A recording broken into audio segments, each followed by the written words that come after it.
Luto tayong ginisang pechay. Hiwain na natin yung baboy ng maliliit.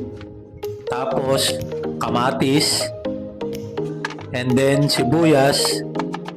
Pagkatapos nyan, yung bawang naman.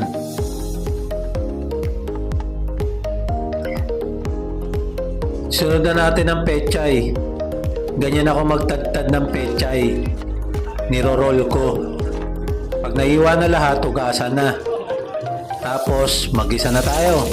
Unahin natin ang bawang. Sunod na natin ang sibuyas. Then after that, ang kamatis. Pagluto ng kamatis, nag-isa na, ilagay na natin ang baboy. Palalambutin natin yan, lagyan natin konting tubig hanggang lumambot. Yan o. Pag malambot na yan, lagay na natin yung pechay. Yan. Tapos maglalagay tayo ng konting tubig para ma-absorb ng magtubig ang pechay.